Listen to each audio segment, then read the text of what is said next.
सबसे बड़ी समस्या है हमारे पानी की। अरे फिर पानी आ गया, पानी निकासी की समस्या है जी। गलियों में फिर एक दूसरे का मतलब झगड़ा रहता है कि पानी कभी वो उधर उस तरफ डालता है, कभी इस तरफ। 25-30 साल हो गए इस गाँव और अभी तक सीवरेज की लाइन नहीं है। हाँ, सीवरेज की लाइन नहीं आई जी, बिल्कुल। यहाँ बारिश में भी बहुत बुरा हाल हो जाता है पानी से। और नमस्कार, एवीएन टीवी पर आपका स्वागत है। इस वक्त हम मौजूद हैं चंदन नगर में। जी हाँ, करीब 10,000 की आबादी वाला चंदन नगर हिसार शहर से करीब 6 किलोमीटर की दूरी पर है। इसे बने हुए करीब 25 से 30 साल हो चुके हैं, लेकिन आज भी इस गांव में कुछ बुनियादी ज़रूरतों का अभाव है। लोग बुनियादी सुविधाओं से भी वंचित हैं और इसी सिलसिले में अब हम यहाँ पर जो सरपंच पद के उम्मीदवार हैं उनसे बात करेंगे और इन मुद्दों को लेकर उनका क्या कहना है उस पर उनसे सवाल करेंगे। अब हम आ पहुँचे हैं ग्राम पंचायत चंदन नगर से सरपंच पद के उम्मीदवार भाई आकाश सहरावत से बात करने के लिए। चलिए अब उनके ऑफिस के अंदर चलते हैं। सरपंच पद के उम्मीदवार भाई आकाश सहरावत हमारे साथ में हैं। आकाश जी, स्वागत है आपका। हाँ जी, बिल्कुल। आपसे मेरा ये प्रश्न है, आप चुनावी मैदान में हैं, सरपंच पद के उम्मीदवार हैं, किन किन मुद्दों को लेकर आप इस चुनावी मैदान में उतरे हैं? हमारे गांव में लगभग काफ़ी समस्याएं हैं। सबसे बड़ी समस्या है हमारे पानी की है जी। हाँ, गांव में सप्लाई तो आई है लेकिन प्रॉपर ढंग से नहीं आई है और सप्लाई का कोई टाइम नहीं है, मतलब कि पानी का प्रॉपर नहीं पहुंचता, हफ्ता हफ्ता पानी नहीं आता। तो उसको लेके हम ना शुरू से जो हमारी पाइपलाइन है ना जी, उसको दोबारा से चेक करेंगे, दोबारा से सही तरीके से उसको सही ढंग से बनाएंगे और जहाँ जहाँ पाइप नहीं पहुँची वहाँ वहाँ पाइप पहुँचा के पानी लेके आएंगे। और सबसे बड़ी समस्या हमारे फिर पानी आ गया, पानी निकासी की समस्या है जी। अच्छा। हाँ, गलियों में क्या है कि पानी खड़ा रहता है और गलियों में फिर एक दूसरे का मतलब झगड़ा रहता है कि पानी कभी वो उधर उस तरफ डालता है, कभी इस तरफ। वो सबसे बड़ी समस्या है।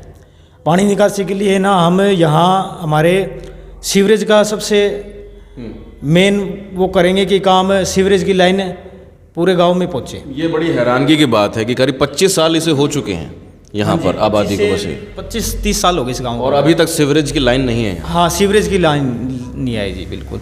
यहाँ बारिश में भी बहुत बुरा हाल हो जाता है पानी से और जैसे और घरों का पानी होता है उससे लोग परेशान भी रहते हैं। हाँ, उसके लिए हम ना सबसे पहले सीवरेज का काम करवाएंगे। हाँ, और हमारे राह जो कि पानी है गली गली में पानी पहुँचाएंगे। उसके बाद हमारी एक समस्या है, गलियों में रात को अंधेरा रहता हमारे। अच्छा, स्ट्रीट लाइट का प्रबंध करवाएंगे जी। हम हर खंबे पे स्ट्रीट लाइट लगवाएंगे। और उसके बाद हमारा जो स्कूल है वो 5वीं क्लास तक है जी। उसके बाद जो बच्चे हैं उनको शहर पढ़ने जाना होता है और आर्य नगर यहाँ जाते हैं, उसके लिए हम स्कूल को 10वीं तक अपग्रेड करवाएंगे जी। हाँ, और ये जो हमारी गलियाँ ना जी, गलियाँ मतलब बनी तो थी, कुछ कुछ गलियाँ बनी थी, वो भी मतलब पाइपलाइन दबी ना जब उखाड़ दी सारी।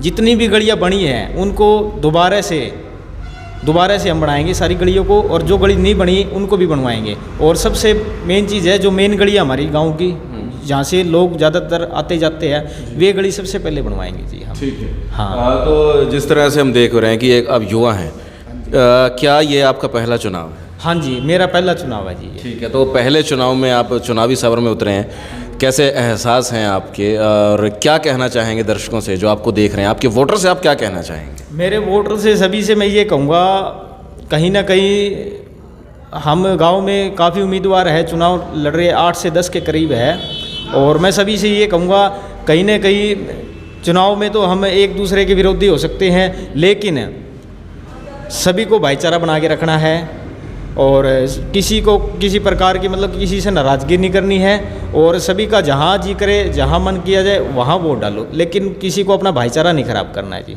बिल्कुल। हाँ, योग्य कैंडिडेट देख के चुनाव कर लो जी। जो योग्य लगता है गाँव के लिए जी, तो उसको वोट सपोर्ट करो, वोट दो।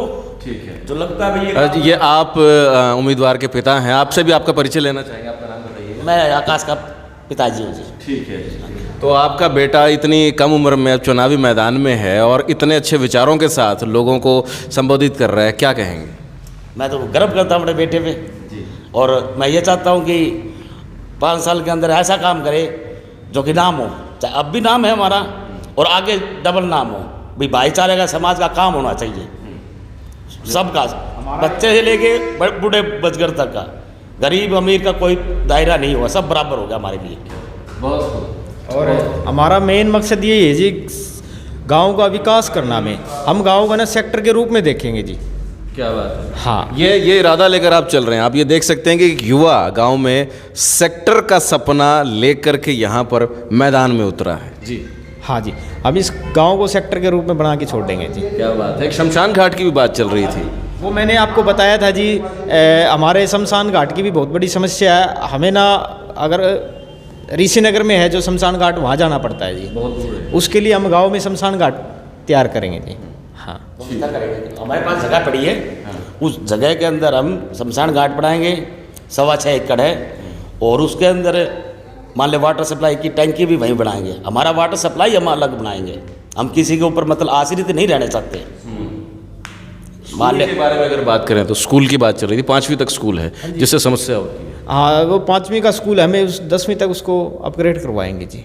ठीक है। हाँ, उसमें प्रॉपर टीचर रहेंगे, जो कि कुछ समस्या है स्कूल में। लगभग पानी का तो काम हो ही गया, स्कूल में पानी है, बच्चों के लिए वाटर कूलर रखवा दिया हमारे गांव के एक आदमी ने। हाँ, ठीक है। तो मित्रों, ये आप देख पा रहे हैं कि पिता और पुत्र दोनों हैं, और दोनों के इरादे इस कदर मजबूत हैं जो कि इनकी बातों से भी पता चल रहे हैं। और इतनी कम उम्र में एक उम्मीदवार है जो अपने गांव को एक बड़े शहर की तर्ज पर लेकर जाने के प्रयास में जुटा हुआ दिखाई दे रहा है। ऐसे में अब ये देखना होगा कि कितना समर्थन इस उम्मीदवार को मिलता है। भाई आकाश सहरावत किस तरह से अपने दांव पर खरे उतरते हैं, ये आने वाला समय बताएगा। लेकिन इतना तय है कि ऊर्जा पूरी है, नेक इरादे हैं, और पक्के तौर पर ये अपने वायदों को पूरा करने की बात कह रहे हैं। हमसे बातचीत के लिए शुक्रिया।